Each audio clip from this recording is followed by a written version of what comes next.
स्वागत है आपका हमारे इस चैनल पे। और आज एक महत्वपूर्ण मुद्दा जो बिहार सिविल कोड प्यून के स्टूडेंट्स हैं उनके लिए है कि सिलेबस जो है वो किस अकॉर्डिंग टू वर्क करेगा, कैसे जो है वो आपके एग्जामिनेशन को शेड्यूल किया जाएगा। तो वहां पर सबसे बड़ी बात यह है कि दो कंफ्यूजन सबसे ज्यादा स्टूडेंट्स के अंदर आ रहे हैं कि या तो रिटन एग्जामिनेशन होगा या ऑब्जेक्टिव टाइप होगा, यानी कि ऑब्जेक्टिव में ऑप्शंस रहेंगे या नहीं रहेंगे। ये बात तो अलग है। आपको सबसे पहले हम सिलेबस को समझाते हैं और बात करेंगे वीडियो के अंत में कि कब एग्जामिनेशन जो है वो आपके शेड्यूल्ड किए जाएंगे और आपको किस रणनीति के तहत है जो आपको एग्जामिनेशन की तैयारी करनी है। क्योंकि एग्जाम तो होके रहेगा, इसमें कोई डाउट है नहीं। थोड़ा डिले जरूर हो रहा है, लेकिन जब एग्जामिनेशन होगा तो समय कम मिलेगा, इसीलिए अपने आप को खुद से प्रिपेयर करना शुरू कर दे। एकाएक आप कुछ नहीं कर सकते हैं। अगर एग्जामिनेशन में स्टेनोग्राफर की तरह जो है अगर ऑप्शंस हटा दिए जाएंगे तो आप मुश्किल में पड़ सकते हैं। तो चलिए शुरुआत करते हैं। देखिए, सबसे पहले बिहार सिविल कोड प्यून का सिलेबस आप लोग को पहले से ही पता होगा, लेकिन आज इस मुद्दे पर हम चर्चा नहीं करने वाले हैं कि क्या किधर से कितना क्वेश्चन आएगा। ये तो आपको हमने लिखने के लिए एक शॉर्ट रिव्यू में दिखा दूंगा मैं यहाँ पे कि मैथ के 35 क्वेश्चंस आपको पता है, हिंदी के 35 क्वेश्चंस आने हैं ये भी पता है आपको, इंग्लिश के जो है वो 15 क्वेश्चन, और जो मेजर रोल प्ले करेगा वो इंग्लिश करेगा। बहुत ही जबरदस्त बात मैं बता रहा हूँ, ये दोनों ठीक है, लेकिन 15 नंबर का इंग्लिश जो है बहुत इंपॉर्टेंट रोल होगा। और ये स्टेज आगे वाले यानी हमने स्टेज 2 लिखा है, लेकिन क्या ऐसा ही होगा ये गारंटी इस बात की तो हमें भी नहीं है, क्योंकि कंफ्यूजन इस बात का क्रिएशन है कि अगर स्टूडेंट्स ज्यादा हुए तो आपको जो एग्जामिनेशन करवाया जाएगा वो ऑब्जेक्टिव टाइप यानी प्री एग्जाम भी आपको कंडक्ट करवाया जा सकता है। अब एक बात को आप समझिए यहाँ पे कि जैसे 3 एग्जामिनेशन अभी आपने देखे हैं। पहला जो एग्जाम कंडक्ट हुआ था वो हुआ था यहाँ पर, जो फर्स्ट एग्जाम ने आपने देखा होगा वो सिविल कोड डिपोजिशन राइटर का हुआ था, ठीक है, यानी कि डिपोजिशन राइटर का आपको एग्जामिनेशन हुआ था DW, ठीक है। और दूसरा एग्जामिनेशन जो आपको देखने को मिला था वो स्टेनोग्राफर का, ये दोनों साथ में एग्जाम हुए थे। स्टेनो का एग्जाम भी साथ में हुआ था, यानी कि डिपोजिशन राइटर यानी कि और स्टेनो का एग्जामिनेशन साथ में हुआ था। आपने इन दोनों के पेपरों में देखा होगा कि सबसे पहले डिपोजिशन राइटर में क्या करवाया गया, तो आपने देखा कि उस एग्जामिनेशन के अंदर में सबसे पहले आपको वहां पर ऑब्जेक्टिव टाइप प्रश्न आए थे। किस टाइप के प्रश्न आए थे? ऑब्जेक्टिव। और देन आपको रिटन करवाया गया था, आपको क्या करवाया गया था? रिटन। लेकिन यही उम्मीद कर रहे थे स्टेनो वाले बच्चे भी। ध्यान से समझिएगा इस बात को, क्या मामला है, और आपको दोनों तरीके से प्रिपेयर रहना पड़ेगा। तो स्टेनो वाले बच्चे भी यही मतलब ऐसा ऑब्जर्व कर रहे थे कि जैसा DW में पेपर आया है, डिपोजिशन राइटर यानी कोर्ट रीडर में जैसा पेपर आया है वैसा ही जो पेपर आएगा वो स्टेनो में भी आएगा। लेकिन जब बच्चे एग्जामिनेशन सेंटर के अंदर गए तो स्टेनो वाले पेपर में डायरेक्ट उनको रिटन लिखने के लिए आ गया। ध्यान से समझिएगा, यानी कि यहां पर जो ऑब्जेक्टिव वाला जो प्री का एग्जामिनेशन होता है उसको वहां से हटा दिया गया और फाइनली जो है वो आपका स्टेनो के एग्जाम में डायरेक्ट रिटन रख दिया गया। तीसरा एग्जाम आपके सामने आता है और सिविल कोड क्लर्क का एग्जामिनेशन आता है, और इसका सिलेबस पहले से ही तय रहता है। इसके अंदर भी नोटिफिकेशन में सेम बात लिखी जाती है, और इसका ऑब्जेक्टिव यानी कि प्री एग्जाम करवाया जाता है। उसके बाद रिटन तो आपने देखा होगा किस लेवल पर करवाया गया था, रिटन करवाया जाता है, और फिर फाइनली इंटरव्यू, और इसमें भी इंटरव्यू की चर्चा की गई थी। ठीक है, क्लियर है? आप यहां तक समझ रहे होंगे बात को। तो इन सभी में एग्जामिनेशन का एक ही प्रोसेस लगभग लग रहा था। तो अब जो ये 3 वैकेंसी जो है, अब ज्वाइनिंग प्रोसेस भी कंप्लीट हो चुका होगा लगभग में। अब आपका बारी है प्यून का। तो प्यून में कंफ्यूजन ये उठ रहा है बहुत सारे बच्चे के मन में, या तो मालूम ही नहीं है या तो बहुत ज्यादा कंफ्यूजन उठ रहा है। तो प्यून वाले बच्चे अब क्या करेंगे? सबसे इंपॉर्टेंट बात देखिए ध्यान से, ये जो आपका सिलेबस दिया होगा, जब आप नोटिफिकेशन को आराम से पढ़ेंगे तो आपको दिखाई देगा कि ये बात जो है वो रिटन की कही गई है, यानी कि ये रिटन का सिलेबस है। यानी आप वहां पर जब देखेंगे तो आपको ऐसा कुछ नहीं कहा गया कि ऑब्जेक्टिव टाइप सिलेबस है, आपको यहाँ रिटन का फॉर्मेट दिया गया है। यानी आप वहां देखिए, जाके नोटिफिकेशन को निकालिए, उसमें रिटन लिखा हुआ है।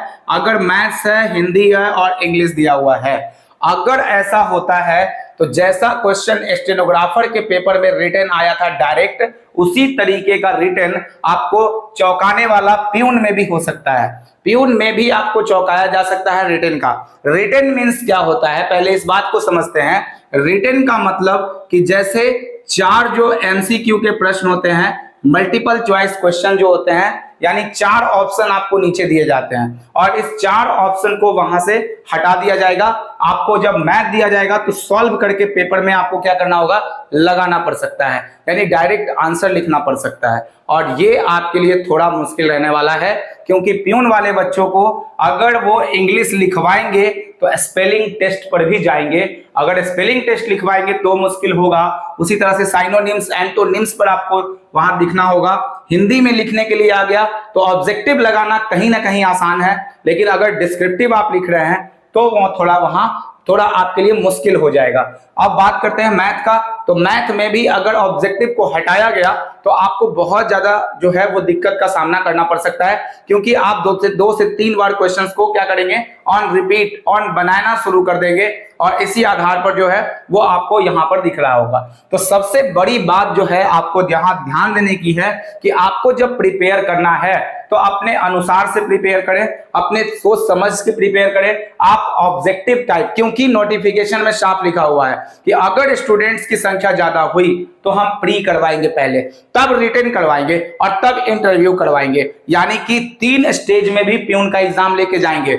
नहीं तो दूसरा बात यह हो सकता है कि पहले ही वो रिटन करवा ले और उसके बाद देन आपको इंटरव्यू पर, क्योंकि प्यून का एग्जामिनेशन है तो आपको इससे पहले ये करवा सकते हैं, इसकी कोई गारंटी नहीं है। तो जिस तरह का काम स्टेनोग्राफर में हुआ था, लेकिन एक दिक्कत यहाँ पे ये भी सवाल उठता है कि स्टेनोग्राफर में बच्चे कम थे, लेकिन इसमें प्यून में बच्चे ज्यादा हैं, तो वहां पर भी एग्जामिनेशन आपका प्री हो सकता है। लेकिन एक मेरा यहां पर भी सजेशन है कि अगर वो प्री करवाएंगे भी तो मेंस का एग्जामिनेशन भी वो डिस्क्रिप्टिव रिटन लेंगे।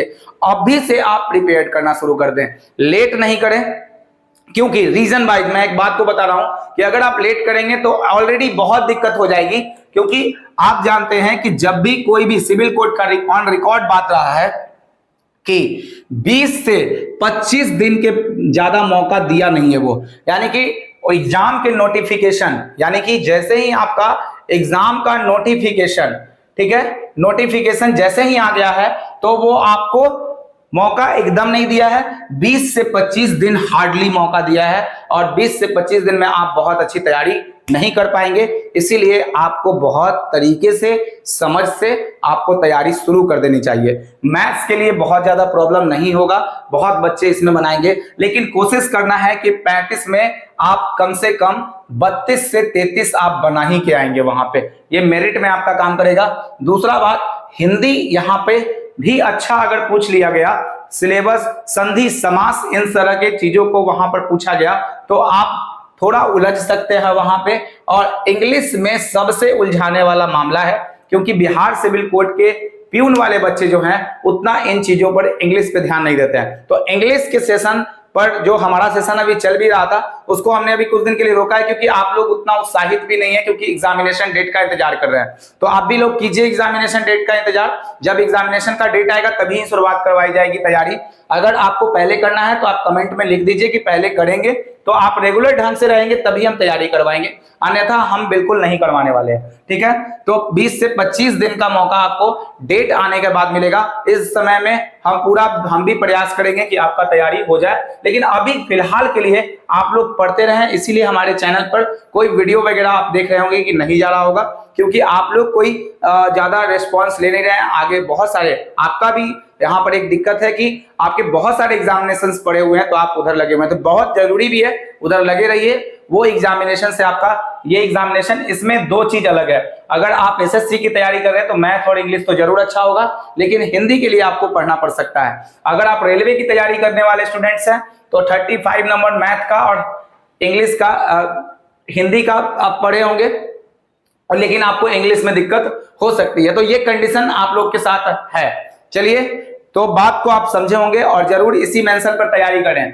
Maths, Hindi, English. और जब आप तीनों स्टेज को पार कर जाएंगे तो इंटरव्यू जो होगा वो आपको कितने नंबर का होगा, तो 15 मार्क्स का आपका इंटरव्यू भी होने वाला है। तो इस इंटरव्यू के सेशन को भी आपको अच्छे तरीके से प्रिपेयर करके जाना होगा। और एक मुद्दा और, एनसीएल वाला मुद्दा, उसको भी चर्चा में क्यों ना ले, क्योंकि 2020 और 2021, ठीक है, इस तरीके से वहां पर आपको मांगा गया था और इस वजह से जो है वो वहां पर परेशानियां शुरू कर दी गई थी और बड़े लेवल पर बच्चों को वहां से छांटा गया था। तो क्या करें इसके लिए, अगर मान लिया जाए कि आपका एनसीएल खराब है और इसी में मतलब कि आपका एनसीएल इस वित्तीय वर्ष का नहीं है, कुछ और है, तो क्या कर ले इस वाले मामले में। तो इस मामले में आपको कुछ नहीं करना है ज्यादा, हमने वीडियोस भी बहुत सारे बना रखे हैं, इसमें आपको ज्यादा टेंशन लेने की जरूरत नहीं है।